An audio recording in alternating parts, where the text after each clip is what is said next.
World news के sponsor हैं स्वागत, अदरक, लहसुन और मसाले 100% प्योर एंड हाइजीनिक। अस्सलाम वालेकुम, आदाब। हमेशा की तरह शुरू करते हैं वर्ल्ड न्यूज हेडलाइंस के साथ। चीन के खिलाफ अब बनाया गया नया अलायंस ऑक्स। ऑस्ट्रेलिया को दी जाएंगी न्यूक्लियर सबमरीन्स। चीन ने ऑक्स अलायंस को लेकर दी धमकी, कहा इलाकाई अमन को पहुंचेगा शदीद नुकसान। अमेरिकन मैगजीन टाइम्स ने साल 2021 की 100 बाअसर शख्सियात की लिस्ट कर दी जारी। तालिबान रहनुमा और अफगानिस्तान के नायब अबूरी वजीर आजम अब्दुल गनी बरादर को किया शामिल।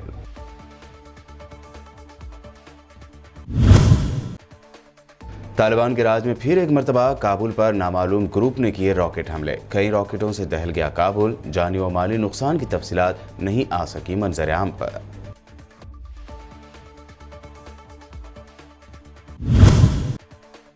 केरल में कोरोना का कहर जारी है। ऐसे में केरल हुकूमत को सुप्रीम कोर्ट ने दी बड़ी राहत। 11वीं क्लास के एग्जाम्स ऑफलाइन करवाने की अदालत ने दी इजाजत।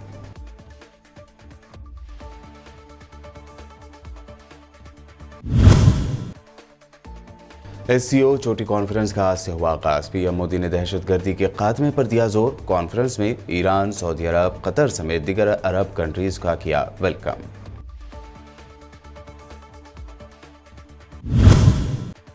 SCO कॉन्फ्रेंस से अलग भारत और चाइना के फॉरेन मिनिस्टर्स ने की अहम मुलाकात। LAC पर फौजों को पीछे हटाने, गोगरा इलाके में डिसएंगेजमेंट पर किया तबादला ख्याल।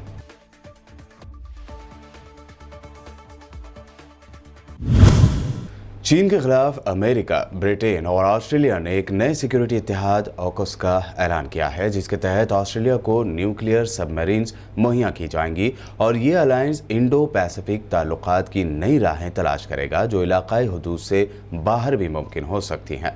10 साल पहले बराक ओबामा के दौर में अमेरिका ने मिडल ईस्ट के तनाज़ों से तवज्जो हटाते हुए इंडो पैसिफिक खित्ते पर ज़्यादा तवज्जो मरकूज करने की ज़रूरत पर ध्यान देना शुरू किया था।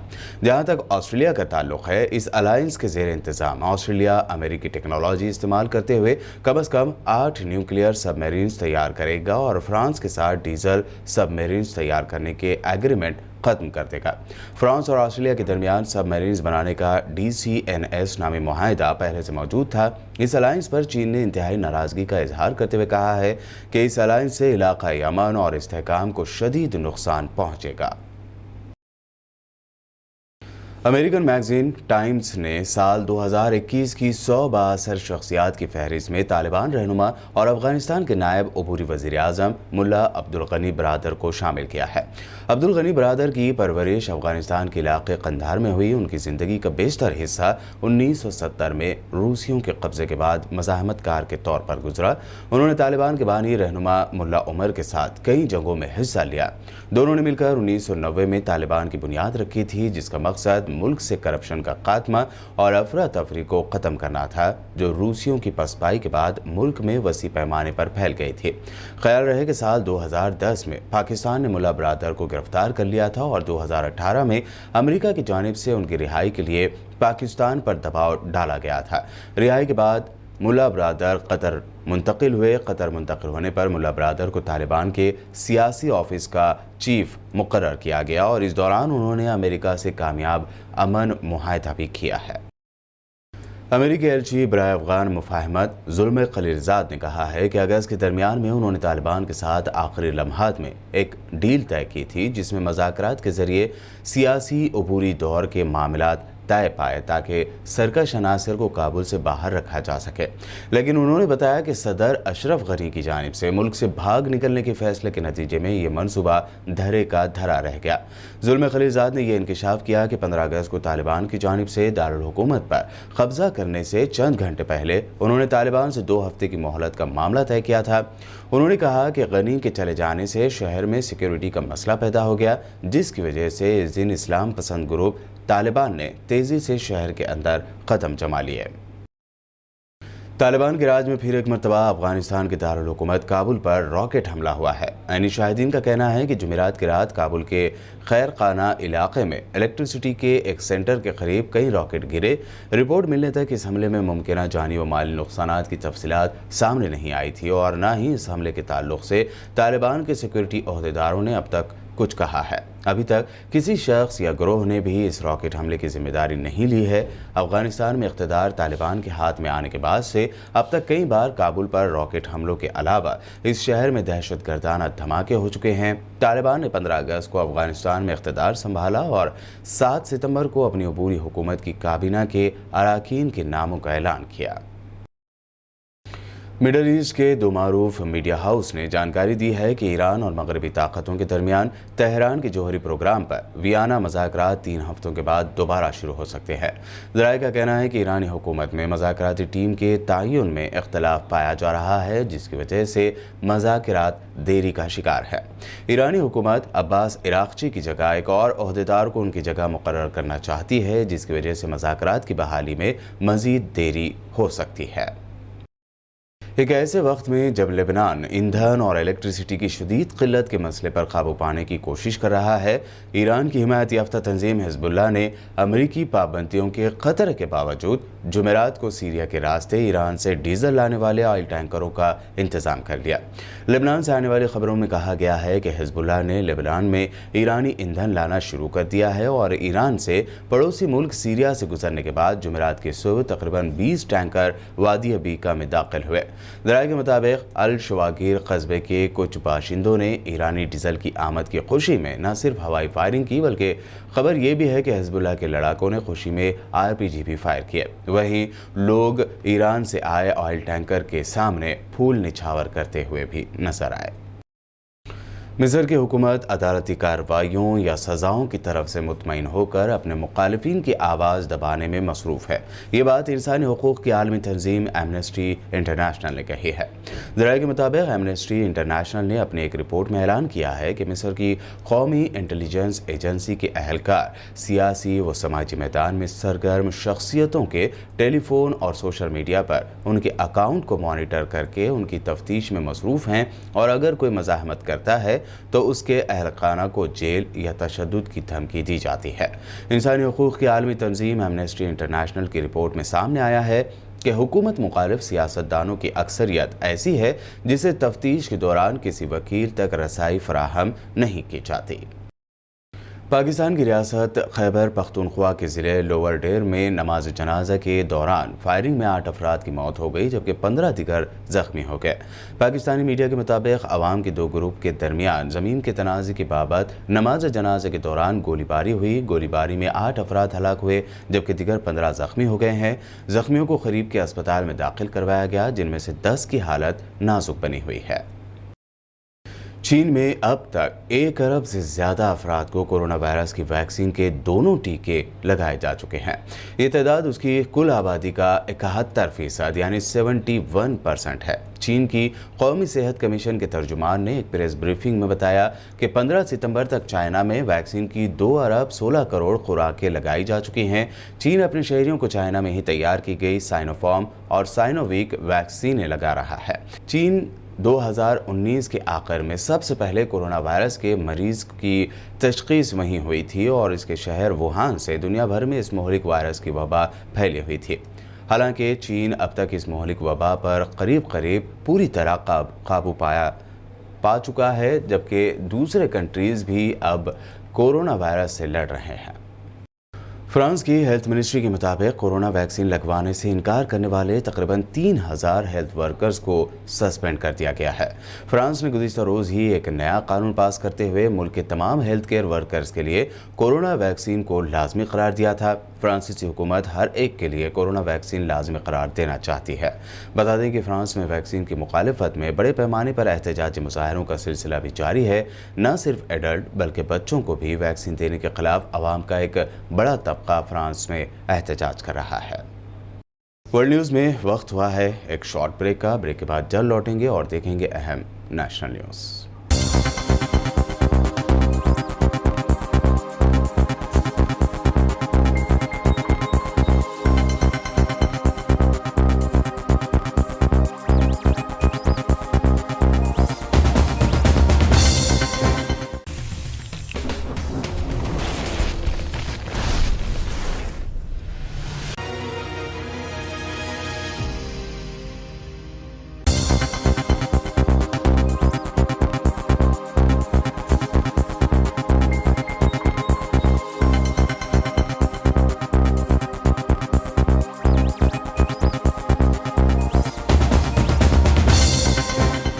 ब्रेक के बाद आइए बढ़ते हैं मजीद अहम खबरों की जानिब। देखते हैं नेशनल न्यूज़। रियासत केरल बुरी तरह से कोरोना वायरस की लपेट में आ गया है। मुल्क में इस वक्त कोरोना के सबसे ज़्यादा नए केसेस केरल से ही सामने आ रहे हैं। इस दरमियान केरल हुकूमत को सुप्रीम कोर्ट से 11वीं क्लास के एग्ज़ाम ऑफलाइन करवाने की इजाज़त मिल गई है। केरल हुकूमत ने सुप्रीम कोर्ट को भरोसा दिलाया है कि कोविड-19 से बचाव से जुड़े सभी इक़दामात पर अमल किया जाएगा। सुप्रीम कोर्ट ने भी कहा है कि हम उम्मीद और भरोसा करते हैं कि ओहदेदारों की जानिब से सभी तरह की एहतियात बरती जाएगी और ज़रूरी कदम उठाए जाएंगे। SCO चोटी कॉन्फ्रेंस में पीएम मोदी ने कॉन्फ्रेंस के नए मेंबर के तौर पर ईरान का, जबकि सऊदी अरब और कतर समेत दीगर अरब कंट्रीज का भी वेलकम किया है। इस साल हम SCO की भी 20वीं वर्षगांठ मना रहे हैं।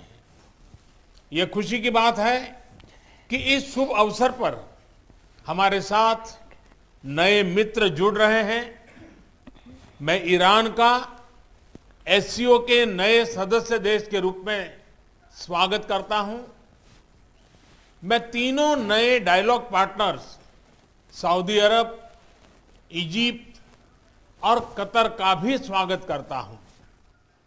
फॉरेन मिनिस्टर एस जयशंकर ने SCO की मीटिंग से अलग अपने चीनी हमनसब वांग ई से मुलाकात की। ये बातचीत LAC और इंटरनेशनल इश्यूज पर हुई है। फॉरेन मिनिस्टर एस जयशंकर ने कहा कि दोनों की 12 जुलाई की मीटिंग के बाद LAC पर हालात कुछ बेहतर हुए हैं और गोगरा इलाके में डिसएंगेजमेंट पूरा हुआ, लेकिन अभी भी कुछ मसले बाकी हैं।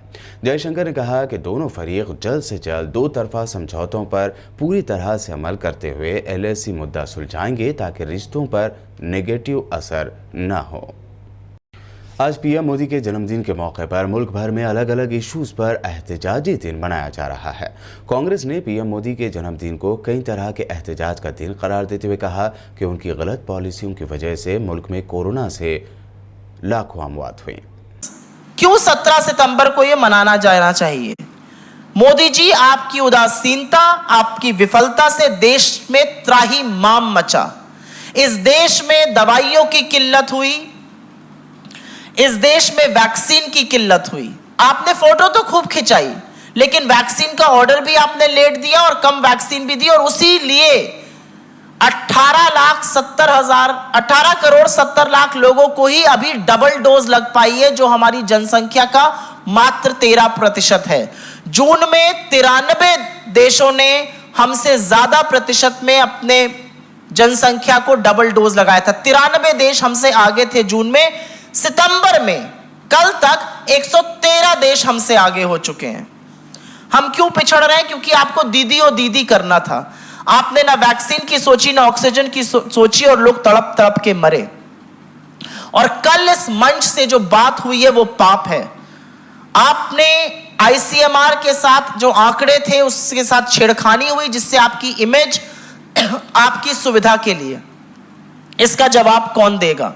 आप अच्छी तरह से जानते हैं कि 4,43,000 जो आधिकारिक मौतें हैं, उससे कई गुना ज्यादा मौतें हुई हैं, और इसीलिए कोरोना कुप्रबंधन दिवस भी आज लोग मना रहे हैं।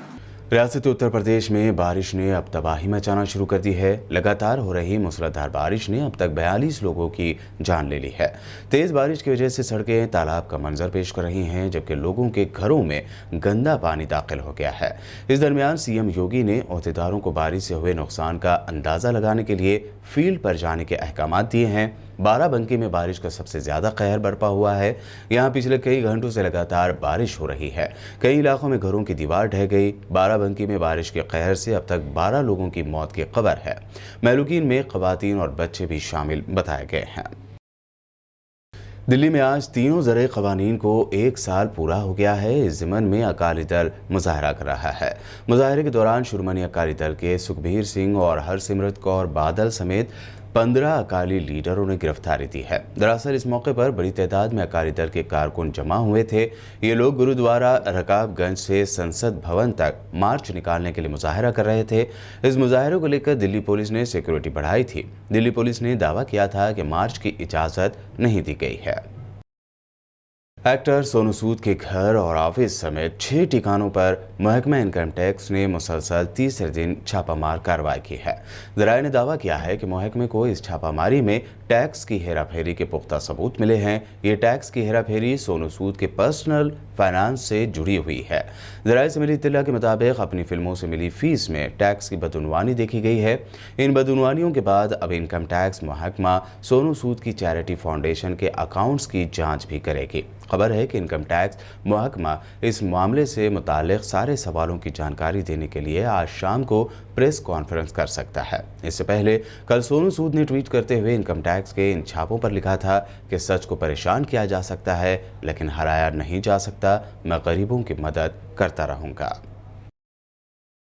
इनके विविध प्रॉपर्टीज पर इनकम टैक्स डिपार्टमेंट के रेड पड़ रहे हैं और कहा जाता है कि जब से सोनू सूद आप गवर्नमेंट के ब्रांड एम्बेसडर बने हैं, इसी वजह से उनको ये सब झेलना पड़ रहा है। इसे तालिबानी मानसिकता ही कहना चाहिए।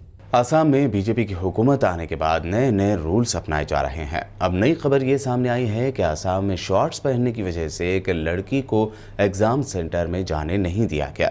इसके बाद लड़की ने अपने पैरों को पर्दे से ढांक लिया। दरअसल सोनीतपुर जिले के तेजपुर में एक एग्जाम सेंटर पर एक 19 साल जुबली तमोली नामी लड़की को एंट्रेंस एग्जाम में बैठने की इजाज़त नहीं दी गई थी क्योंकि उसने शॉर्ट्स पहन रखे थे।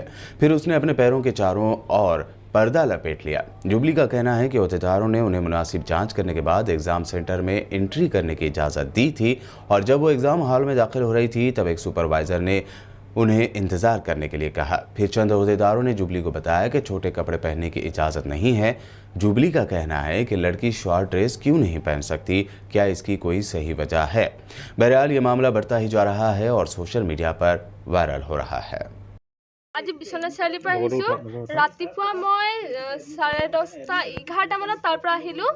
আহি পেলাই ইয়াত মই আমাৰ কোনোবা চিনাকি মানুহ এঘৰত সোমাই পেলাই জাষ্ট 10 মিনিটছ তাত ৰেষ্ট কৰি ইয়াত আহিলোঁ এক্সাম দিবলৈ। মোৰ পেহীৰ ঘৰ বহুত দূৰ হয়, পেহীৰ ঘৰ ইয়াত এণ্ট্ৰেঞ্চ দিব আহিলোঁ। তাৰপিছতে এইকণতে মোক চেকিং কৰিলে, চেকিং কৰি পেলাই সোমাব দিলে। গ'লোঁ, গৈ পেলাই ওপৰত গ'লোঁ। ওপৰত চবৰে চেকিং কৰি সোমাব দি আছে। যিমানখিনি লিখিছে এডমিট কাৰ্ডত, মই আধাৰ কাৰ্ডৰ জেৰক্স, এডমিট কাৰ্ড, ফটোকপি চব আনিছোঁ। তাৰপিছতে মোক চেকেই কৰা নাই কি আছে নাই। মোক কৈছে ছাইডত ৰখি থাকা। মই কৈছোঁ কিয়, কিবা প্ৰব্লেম আছে নেকি? কৈছে যে short dresses are not allowed. মই কৈছোঁ why, it is not mention in the admit card, then they told that you have to know'. তাৰমানে মই কেনেকৈ জানিম? সেইটোতো এডমিট কাৰ্ডত ক'ব লাগিব। আৰু শ্বৰ্ট ড্ৰেছেছে কিয় পিন্ধিব নোৱাৰে? তাৰতো একো ভেলিড ৰিজন নাই। শ্বৰ্টছ পিন্ধাটো একো অপৰাধ নহয়। শ্বৰ্টছ আজিকালি চব ছোৱালীয়ে পিন্ধে। আৰু যদি সঁচাকৈ সিহঁতে নিবিচাৰে শ্বৰ্টছ নিপিন্ধাটো, যদি বিচাৰে যে শ্বৰ্টছ পিন্ধিব নালাগে, সেইটো অবভিয়াছলি এডমিট কাৰ্ডত মেনশ্যন কৰিব লাগে। আৰু মই যেতিয়া সেই কথাটো ক'লোঁ, সিহঁতে মোক ক'লে যে এইটো কমন চেঞ্চৰ কথা জানিব লাগে। দেউতাক ফোন কৰিলোঁ, দেউতাই কৈছে যে ছাৰজনক দিয়া কথা পাতোঁ। মই ছাৰক কৈ আছোঁ, মই father was to talk to you sir, please talk to my father. নাই, ছাৰজনে নেপাতে, মানে মোৰ দেউতাৰ লগত কথা নেপাতে। আল্টিমেটলি মোৰ দেউতাকো অপমান কৰাৰ নিচিনা হ'ল। সেইটো ক্ষেত্ৰত কিয় নেপাতে কথা? পৰীক্ষা দিবলৈ দিলে নাই? তাৰপিছত লাষ্টত পাপাক ক'লে যে পেণ্ট এটা লৈ আনিব লাগিব দোকানৰ পৰা। পাপা গ'ল, বহুত দেৰি হৈছে। পিছত পৰ্দা এখন লৈ আনিছে ছোৱালী দুজনী। কৈছে পৰ্দাখন মেৰিয়াই যোৱা। মই পৰ্দাখন মেৰিয়াই গৈ এক্সামটো দিম। ছোৱালীকেইজনীয়ে কৈছে যে তুমি কিয় শ্বৰ্টছ পিন্ধি আহিলা? মই কৈছোঁ এইটো এডমিট কাৰ্ডত মেনশ্যন কৰা নাই, মই কেনেকৈ জানিম যে শ্বৰ্টছ পিন্ধিব নালাগে? তাই কৈছে এইটো কমন চেঞ্চৰ কথা, যদি ইমানটো নাজানা লাইফত কি কৰিবা? তোমাক এম্বাৰেছ কৰা হৈছিলে? য়েছ, অবভিয়াছলি এইটো মেণ্টেলি হেৰাছমেণ্ট বুলি মই ক'ব বিচাৰিম। वर्ल्ड न्यूज़ के आखिर में हेडलाइंस पर डालते हैं एक और नजर। चीन के खिलाफ अब बनाया गया नया अलायंस ऑक्स। ऑस्ट्रेलिया को दी जाएंगी न्यूक्लियर सबमरीन्स। चीन ने ऑक्स अलायंस को लेकर दी धमकी, कहा इलाकाई अमन को पहुंचेगा शदीद नुकसान। अमेरिकन मैगजीन टाइम्स ने साल 2021 की 100 बाअसर शख्सियात की लिस्ट कर दी जारी। तालिबान रहनुमा और अफगानिस्तान के नायब अबूरी वजीर आजम अब्दुल गनी ब्रादर को किया शामिल।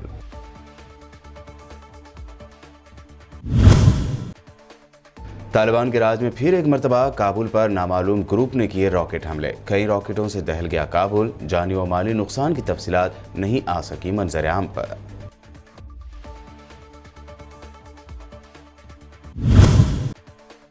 केरल में कोरोना का कहर जारी है। ऐसे में केरल हुकूमत को सुप्रीम कोर्ट ने दी बड़ी राहत। 11वीं क्लास के एग्जाम्स ऑफलाइन करवाने की अदालत ने दी इजाजत।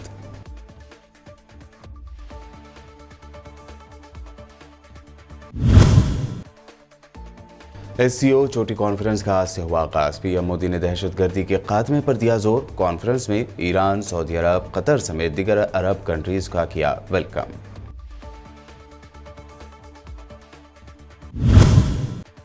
SCO कॉन्फ्रेंस से अलग भारत और चाइना के फॉरेन मिनिस्टर्स ने की अहम मुलाकात। LAC पर फौजों को पीछे हटाने, गोगरा इलाके में डिसएंगेजमेंट पर किया तबादला ख्याल।